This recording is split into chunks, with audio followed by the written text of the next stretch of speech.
우리는 살아가면서 종종 지진과 이 태풍과 전염병 등 전혀 예상치 못한 이 자연재해를 경험하면서 살아가는 것 같습니다.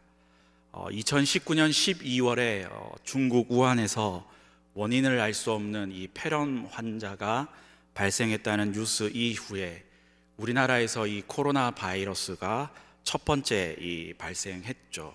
그때가 바로 2020년 1월 20일 처음으로 첫 확진자가 나왔다라고 그렇게 뉴스 보도가 있었습니다. 이후에 우리는 아직까지도 코로나 시대를 겪으면서 살아가고 있는 것 같습니다.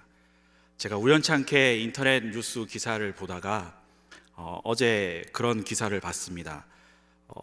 올해 이제 2025년 2월 아주대학교 약학대학 교수님께서 발표한 자료인데요.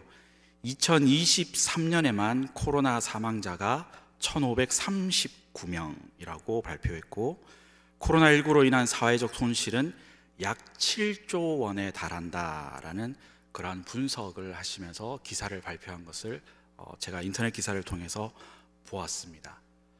그리고 여러분들도 잘 알고 있는 것처럼 3월 20일 역대급 피해를 남긴 산불, 의성에서 이 산불이 시작하여서 안동과 청송, 영양, 영덕까지 번졌고, 산불 진화를 위해서 투입되었던 헬기, 또 헬기 조종사와 주민 등 26명이 숨졌고, 국가 보물 고운사 등 유형문화 유산과 주택 공장 등 4천여 채를 태우고 산불로 타버린 면적은 여의도의 면적 156배로 조사가 되었다라는 기사를 보았습니다.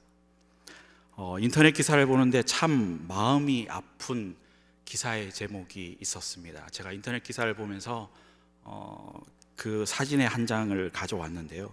사진 한번 띄워주시겠습니까?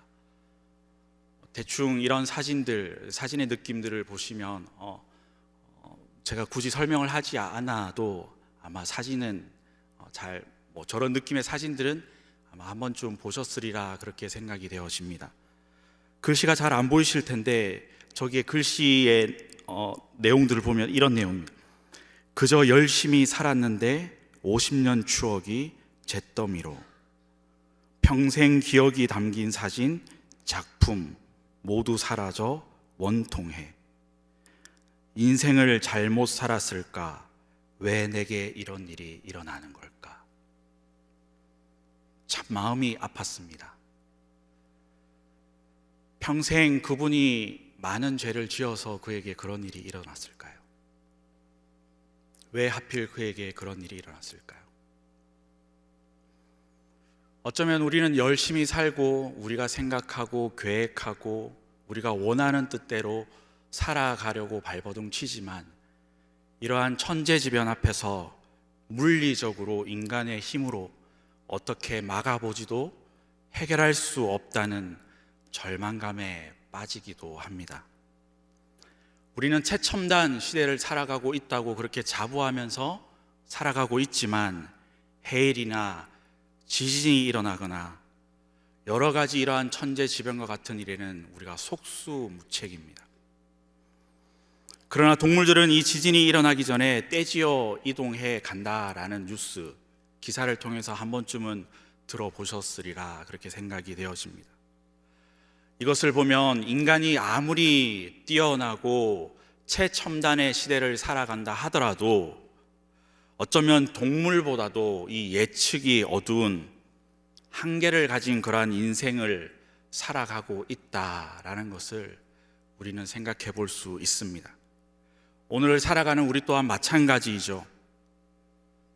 세계 경제가 어떻게 될 것이고 우리나라 경제가 어떻게 될 것이란 전망을 나름대로 분석하고 의견을 내놓고 살아가지만, 그 누구도 정확하게 앞으로 어떤 세계가 펼쳐질 것인지 정확한 정답을 내놓는 사람은 아무도 없습니다.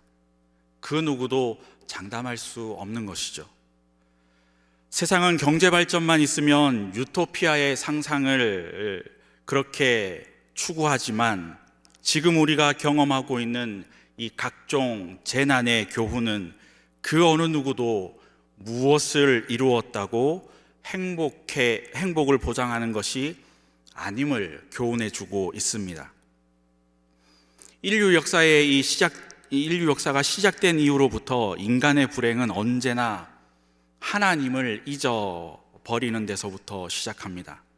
다시 말하면 하나님이 창조하신 세계에서 이 하나님의 은혜로 살고 있기에 우리는 하나님을 외면하고서는 결코 행복해질 수 없다는 교훈을 성경은 우리에게 계속해서 교훈해 주고 있습니다. 시편의 말씀에는 이런 말씀이 있습니다. 시편 50편 22절 말씀 우리 화면에 뜰 텐데요, 우리 함께 같이 읽어보도록 하겠습니다. 하나님을 잊어버린 너희여, 이제 이를 생각하라. 그렇지 아니하면 내가 너희를 찢으리니 건질 자 없으리라. 우리 삶의 불행은 언제나 하나님을 잊어버린 데 있습니다. 이것이 성경이 진단하는 원인입니다. 성경이 신비한 것은 이 수천 년 전에 이 구약의 역사를 말씀하면서도 마치 오늘 우리에게 하시는 말씀이라는 거죠. 오늘 우리가 처해 있는 상황을 그대로 묘사하고 있다는 사실 앞에 우리는 이 하나님의 말씀 앞에 무릎을 꿇지 않을 수 없습니다. 오늘 본문은 이스라엘의 민족의 이 불행이 어디서부터 시작되었나 하는 것을 우리에게 교훈해 주고 있습니다.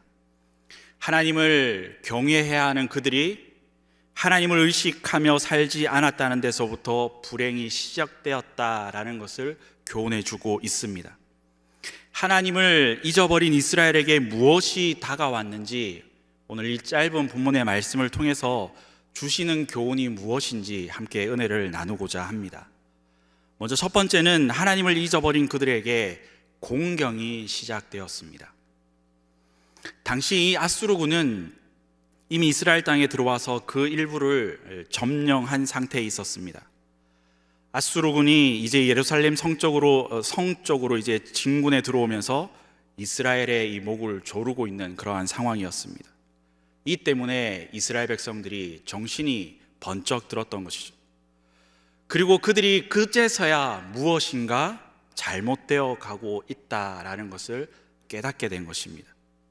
그래서 그들은 무엇이 이러한 일들이 일어나게 되었는지 생각하고 검토하기 시작합니다. 우리 본문 8절과 9절 말씀을 다시 한 번 더 함께 읽어보도록 하겠습니다. 그가 유다에게 덮였던 것을 벗김에 그 날에야 내가 숲을 곳간에 병기를 바라보았고 너희가 다윗성에 무너진 곳이 많은 것도 보며 너희가 아랫못에 물도 모으며. 이 아수르군이 진군해옴에 따라서 비로소 그 눈에서 덮개가 벗겨졌다라는 것입니다. 비로소 그들이 안전하다고 생각했던 예루살렘 성을 둘러싸고 있던 이 수비벽을 살펴보니까 무너진 곳이 많았고 틈과 구멍이 많이 나 있더라는 것입니다. 처음으로 그제서야 그것들을 발견한 것입니다. 전에는 그런 것들이 전혀 그들의 눈에 들어오지 않았는데 적군이 다가와서 그들의 목을 조아오는 그때에 구멍이 나고 무너진 곳들이 많이 있다는 사실을 발견하게 된 것입니다. 그러나 이러한 구멍과 이러한 허술한 부분들은 아수르군들이 낸 것이 아닙니다. 다만 평상시에 조금씩 갈라지고 틈이 생기고 있었던 것을 그들이 방치했던 것이죠. 이것은 무엇을 의미하냐면 전쟁이 일어나기 전에 그들의 삶이 얼마나 태만한 삶을 살았느냐 하는 것을 보여주고 있습니다. 모든 것이 괜찮다고 하는 만족감, 자신들의 성은 안전하다라는 그러한 생각으로 가득 차 있었다라는 것이죠. 혹시라도 이상한 생각이 들면 괜히 쓸데없는 것을 걱정한다고 스스로를 위로했는 것인지도 모릅니다. 그러나 바로 그것이 문제였습니다. 오늘 본문이 가르쳐주는 교훈은 예루살렘 성벽에 난 이 문제들은 갑자기 생겨난 그러한 흠집과 갑자기 생겨난 그러한 구멍이 아니라는 겁니다. 사람들이 모르는 사이에 아주 서서히 진행되고 있었습니다. 지금까지 세계의 역사 또한 이렇게 이어져 왔습니다. 로마의 제국이 무너지리라고 생각했던 사람은 아마 아무도 없었을 것입니다. 그러나 로마 제국은 서서히 무너지고 있었음에도 아무도 눈치채지 못했습니다. 오늘날 세계 곳곳에서 일어나고 있는 재난들은 사람들이 상상하지 못했던 것인지도 모릅니다. 첨단 과학으로 우주에 우주선을 날리면서도 수십만의 사람이 죽을 줄 아는 사람은 단 한 사람도 없을 것입니다. 한 나라의 역사나 개인의 인생의 역시도 아주 서서히 무너지고 있음에도 사람들은 그것을 모르고 살아갈 뿐입니다. 우리는 나이가 먹는다고 생각은 하지만 나이 먹는 것은 죽음으로 한 걸음씩 나아간다는 것을 직시하는 사람은 많지 않을 것입니다. 우리는 2025년 벌써 4월에 들어섰습니다. 한 주의 시간이 얼마나 빠른지요? 하루의 시간이 얼마나 빠른지요? 한 주를 시작한 지 벌써 한 주를 시작하는 월요일이었던 것 같은데 수요일입니다. 벌써 수요일 밤이죠. 내일이 되면 목요일입니다. 그러면 벌써 주말이 다가옵니다. 한 주 한 주가 얼마나 빠른지요. 저는 마냥 30대인 줄 알았는데 40대 중반으로 제 나이가 몇 살이야 그러니까 제 나이가 몇 살인지도 이제 헷갈린.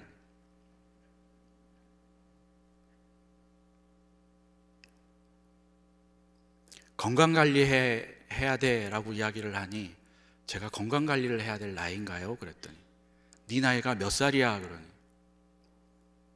제 나이가 30. 저희 어머님이 이 녀석이 제 나이가 벌써 말씀드리지 않겠습니다. 얼마나 빠릅니까? 벌써 2025년 4월, 다른 말로 말하면 내가 이 세상에 살아야 할 시간이 4개월이나 단축이 되었다라는 말입니다. 그럼에도 사람들은 죽음 앞에 4개월이 다가선 것임을 인식하는 사람들은 많지 않다는 것이죠. 오늘날 수많은 사람들은 여기저기 태만하고 부주의한 삶을 살아가고 있습니다. 그냥 우리에게 특별한 일이 일어나지 않으니까 모든 것이 다 괜찮아 보이고 아무런 일이 일어나지 않을 것처럼 생각하면서 살아가고 있습니다. 하나님께 나아와야 할 사람이 나아오지 않고 기도해야 할 사람이 기도하지 않고 그렇게 생활하며 지내고 있음에도 괜찮다고 대수롭지 않게 그렇게 살아가고 있습니다. 마땅히 하나님을 경외하며 하나님을 예배하며 살아가야 할 사람이 하나님보다 세상을 더 사랑하며 살아감에도 불구하고 괜찮다며 살아가고 있습니다. 그러나 성벽이 서서히 갈라지고 서서히 틈이 생기고 있음에도 전혀 모르고 있었던 이스라엘 백성처럼 우리 역시 신앙에 틈이 생기고 구멍이 생기고 있어도 모르고 살아갈 뿐입니다. 사랑하는 성도 여러분, 우리에게 멸망이 갑자기 다가오고 심판이 갑자기 오고 주님의 재림이 갑자기 오는 것이 아니라 우리에게 서서히 다가오고 있다는 사실을 우리는 깨달아야 합니다. 어제도 불순종했는데 괜찮았고 오늘도 불순종했는데 괜찮았기 때문에 내일도 괜찮을 줄 압니다. 그러나 무엇인가 우리에게 이상하다 싶다라고 우리가 판단할 그때에는 이미 늦습니다. 이상하다 싶어 우리가 정신을 차리게 되고 눈에 덮개가 벗어지고 잠에서 깨어 눈을 비비게 된다면 멸망의 앗수르군이 바로 코앞에 왔다는 것을 느낄 그때에는 이미 늦습니다. 이사야 선지자가 이스라엘에게 경고의 메시지를 보냈을 때 백성들은 그의 말을 듣지 않았습니다. 그 결과 그들은 무서운 대가를 치르고 말았습니다. 결국 원수들에게 정복되었고 예루살렘 성은 완전히 파괴되었고 남은 백성들은 포로로 잡혀 종의 신세가 되어서 바벨론 땅으로 끌려가고 말았던 것이죠. 그들에게 불순종하면 이런 재앙이 내릴 것이라고 하나님은 선지자를 통하여서 목이 터져라 외치며 경고했건만 오늘날도 그 옛날의 이스라엘 백성들처럼 자신이 서서히 무너지고 있는 줄도 모르고 정신을 차리지 못하고 살아가는 사람들이 얼마나 많은지 모릅니다. 우리 모든 인생은 예루살렘 성과 같습니다. 저는 오늘 이 시간 이 말씀을 듣고 있는 사랑하는 성도 여러분의 영적인 눈이 뜨여질 수 있기를 주의 이름으로 축복합니다. 덮고 있는 덮개가 벗겨져서 기회가 주어질 때에 전심으로 하나님께 돌아서는 은혜가 있기를 주님의 이름으로 축복합니다. 우리 모두는 한 사람도 예외가 없습니다. 하나님의 은혜가 있어야 살아갈 수 있는 사람들이 바로 저와 여러분들입니다. 하나님 없이도 이 세상을 살아갈 수 있다는 것은 허황된 꿈이고 사탄의 가르침입니다. 한시도 앞일도 모르는 사람이 누구를 믿고 산다는 것입니까? 첨단 과학이, 경제와 돈이 우리의 삶을 보장해 주지 않습니다. 인간의 행복은 오직 하나님의 손에 달려 있습니다. 우리에게 생명과 평안을 주시는 분은 오직 복되신 예수 그리스도밖에 없음을 믿음으로 고백할 수 있기를 주의 이름으로 축복합니다. 그러기에 우리의 소망은 오직 예수 그리스도이십니다. 저는 간절히 소망하기를 이 지혜가 오늘 저와 여러분의 것이 될 수 있기를 간절히 소망합니다. 두 번째는 유일한 대안입니다. 우리가 본문에서 발견할 수 있는 이 이스라엘 백성들의 대처 방안이 무엇인지 살펴보아야 합니다. 그들은 성이 무너진 것을 발견하고는 정신이 번쩍 들었을 것입니다. 본문 8절 말씀을 다시 보면 숲을 곳간의 병기를 바라보았다라고 그렇게 기록하고 있습니다. 숲을 곳간이 무엇입니까? 여러 종류의 이 병기들이 쌓여 있는 곳을 말하는 것이죠. 소위 무기가 있는 곳을 말합니다. 뿐만 아닙니다. 본문 9절 말씀도 다시 보면 아랫못에 물도 모았다라고 그렇게 기록합니다. 그리고 10절 말씀을 보면 가옥을 개수하며 그 가옥을 헐어 성벽을 경곡해 하였다라고 그렇게 기록하고 있습니다. 무슨 말입니까? 그들이 당황하였지만 바쁘게 움직이고 있다라는 것을 말해주고 있습니다. 그들이 지금 급하게 어떻게 지금 방법을 찾으려고 바쁘게 움직이고 있다라는 것을 보여주고 있습니다. 그래서 예루살렘에 있는 가옥수를 모두 세고 조사하고는 이 무너진 성벽을 보수하였다라고 그렇게 말합니다. 또한 11절 말씀을 보면 두 성벽 사이에 저수지를 만들었다라고 그렇게 기록합니다. 적군들이 들어오지 못하도록 장애물을 만들어 보자는 의도인 것이죠. 그리고 성벽에 갈라진 틈을 메워 보려고 그들은 애를 썼습니다. 그러나 이 모든 시도는 완전히 실패하고 말았습니다. 그 수고와 실패의 원인이 무엇일까요? 그들은 오로지 그 모든 문제의 원인이 군사적인 문제로만 보았지 근본적인 문제를 깨닫지 못했던 것입니다. 본문의 말씀을 한번 자세히 보십시오. 그들은 인간적인 방법을 다 동원하여서 이 병기를 바라보았고 성벽 사이에 저수지를 만들고 가옥들을 헐어 이 성벽을 보완했지만 정작 바라보아야 할 하나님을 바라보지 않았습니다. 그리고 본문 11절 하반절 말씀에서 그 원인을 이렇게 말씀합니다. 너희가 이를 행하신 이를 앙망하지 아니하였고 이 일을 옛적부터 경영하신 이를 공경하지 아니하였다라고 말씀하고 있습니다. 이를 행하신 이란 그들에게 닥치는 환난이 하나님의 채찍임을 깨닫지 못했다라는 것입니다. 하나님과의 관계가 막혔고 하나님께 돌아서지 않았습니다. 불행하게도 그들은 이 사실을 전혀 깨닫지 못했던 것입니다. 이것이 이스라엘 백성들이 당한 비극의 원인입니다. 뿐만 아니라 그들은 하나님을 앙망하지 않았고 하나님을 경외하지 않았습니다. 그들은 자신들이 하나님의 백성이라는 사실을 잊어버렸습니다. 그들에게 생명을 주시고 그들에게 자유를 주시고 그들에게 온갖 축복을 주셨던 분이 하나님이셨지만 이 모든 축복을 주신 분이 하나님이라는 사실을 잊어버리고 그들의 방법대로 지금 하고 있다는 것입니다.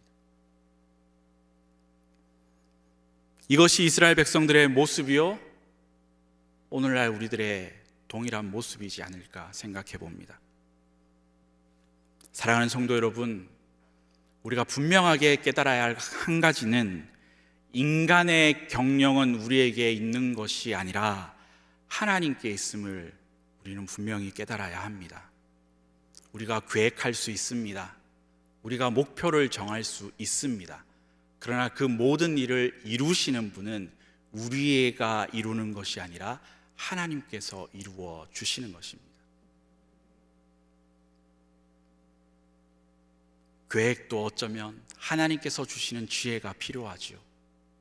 하나님께서 우리에게 주시는 비전이 필요하지요. 우리가 그 비전을 통해서 나아가는 것이고, 하나님께서 우리에게 꿈꾸게 하시고 하나님께서 우리에게 모든 것을 이루게 해주시는 것이지, 우리가 생각하고 우리가 계획하고 우리가 이루는 것이 아니라는 사실을 우리는 반드시 깨달아야 합니다. 우리는 피조물이요, 하나님은 우리를 빚으신 창조자이심을 잊어버리면 안 된다는 사실입니다. 하나님은 오늘도 이 세계를 주관하시고 섭리하시는 분이다라는 사실을 우리는 인정하고 고백해야 합니다. 인간은 모든 것을 스스로 할 수 있는 자들이 아닙니다. 우리는 세상을 살아가면서 과학을 믿고 또 의학을 믿고 경제를 의존하며 인간들의 업적이 대단한 것 같아도 인간이 얼마나 연약한 존재인지 지금 세계 도처에서 일어나고 있는 재앙들을 통하여서 인생을 측량하는 깨달음이 있어야 하는 것입니다. 양에게는 목자가 절대적입니다. 목자가 없는 양이란 상상할 수가 없습니다. 이와 마찬가지로 우리는 하나님 없이는 살 수가 없는 존재들입니다. 이 진리를 깨달았던 다윗은 여호와는 나의 목자라고 그렇게 고백하였습니다. 하나님은 이 다윗을 향하여서 내 마음에 합한 자라고 말씀하였습니다. 또한 신약 성경에는 예수님께서 선언하시기를 나는 선한 목자요 너희는 양이다고 선언하셨습니다. 양에게 목자가 절대적이듯이 사람에게 하나님은 절대적으로 필요하신 분입니다. 하나님 없는 인생은 하루도 맘 놓고 살아갈 수 없습니다. 인간은 하나님에 의해 하나님의 형상으로 만들어진 존재임을 우리는 기억해야 합니다. 그러기에 인간은 하나님의 법에 순종하고 하나님을 경외하며 살아갈 때만이 평안과 안식을 누리며 살아갈 수 있다는 것이 바로 성경의 가르침입니다. 많은 사람들이 이 어려움에 빠져 있는 이유는 자신과의 하나님과의 관계가 어떤 관계에 있는지를 모르기 때문이요, 자신이 어떤 존재인지 모르기 때문입니다. 늘 우리는 하나님의 은혜 가운데 살아가고, 또한 하나님의 은혜를 받지 않고는 성공할 수도, 또한 우리의 삶이 행복할 수도 없고, 또한 번영의 삶을 살아갈 수 없음에도 불구하고 늘 우리는 하나님을 빼고, 어쩌면 우리의 노력과 또한 어떠한 우리의 열심으로 모든 것을 이루는 것처럼 그렇게 우리는 살아가고 있지 않습니까? 오늘 이 하루도 살아가는 모든 것이 하나님의 은혜로 살아간다는 이 고백이 저와 여러분의 진실한 고백이 될 수 있기를 주의 이름으로 축복합니다. 인간은 하나님께 의존하고 있는 존재라는 사실을 깨달을 때에 인생의 모든 문제가 해결될 줄로 믿습니다. 온갖 방법을 동원하고 성벽을 수리하고 대책을 세운다 할지라도 그러한 것들 가지고는 그 문제를 해결할 수 없습니다.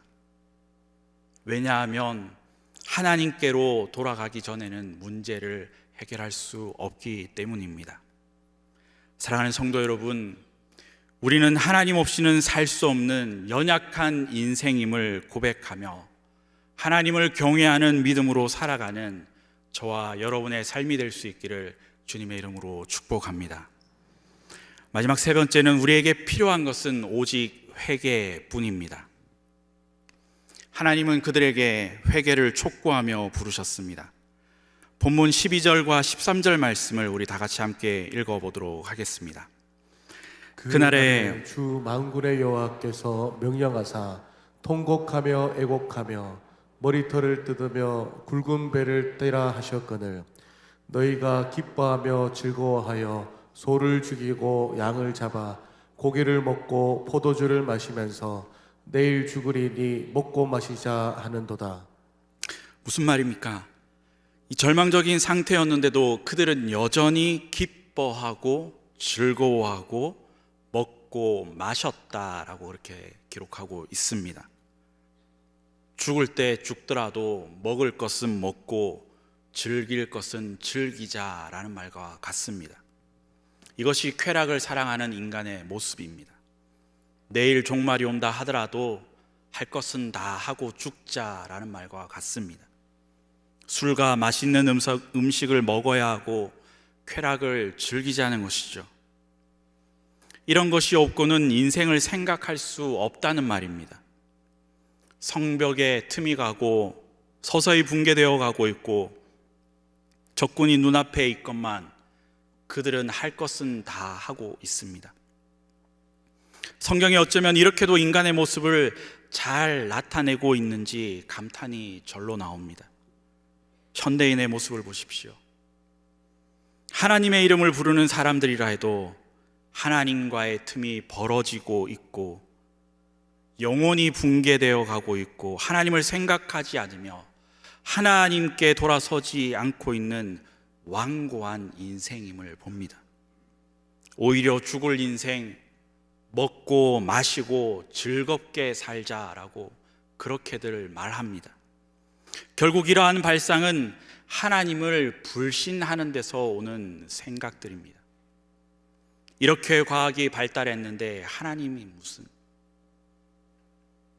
우리가 하나님의 심판대 앞에 서야 한다는 사실을 우리는 기억해야 합니다. 우리 모두는 한 사람도 예외 없이 하나님의 심판대 앞에 서야 하는 사람들이다라는 사실을 우리는 꼭 기억해야 합니다. 피할 수 없죠. 왜냐하면 우리는 하나님의 피조물이기 때문입니다. 우리가 지금 세상에 살고 있지만 하나님이 원하시면 우리의 의사와 상관없이 생명을 거두어 가시는 분 또한 하나님이시기 때문입니다. 나의 생명은 하나님의 주권에 달려 있습니다. 불순종했던 이스라엘 백성들은 결국 멸망했고 그들은 포로로 끌려갔습니다. 회개를 촉구했지만 그들은 교만과 불신앙으로 일관하다가 개인과 가정과 나라가 멸망했습니다. 오늘날 우리도 예외가 없습니다. 누구든지 하나님을 잊어버리고 하나님을 거부하면 결국 우리 또한, 우리의 인생 또한 망할 것이다 라고 우리에게 교훈하고 있습니다. 혹시 지금 여러분의 영혼의 성벽이 서서히 금이 가거나 틈이 벌어지고 있지는 않은지 우리 자신을 살펴볼 수 있어야 합니다. 인간은 하나님 앞에서 자신을 낮추고 회개의 모습으로 되돌아서지 않으면 결코 소망이 없습니다. 우리 모두는 하나님의 은혜가 절대적으로 필요합니다. 하나님의 지켜주심과 인도하심과 보호하심이 절대적으로 필요한 연약한 인간입니다. 죄인들이 멸망으로부터 구원받을 수 있고 하나님의 보호하심을 받는 유일한 길은 만복의 구원자 대신 하나님을 경외하는 일이다라는 것을 우리 가슴 깊이 새겨야 합니다. 하나님을 경외하는 것만이 우리가 살 길이다라는 사실을 기억할 수 있기를 바랍니다. 사랑하는 성도 여러분, 죄 가운데 살아가는 우리의 모습에서 돌이켜 하나님 앞으로 나아가는 은혜가 있기를 간절히 소망합니다. 그리하여 우리 모두 진정으로 하나님만을 사랑하고 하나님만을 섬기는 저와 여러분의 삶이 될 수 있기를 주의 이름으로 축복합니다. 세상을 의지하지 않고 하나님만을 전적으로 의지하고 깨어있는 믿음의 삶을 살아가는 복된 하나님의 사람들 되시기를 주님의 이름으로 축원합니다.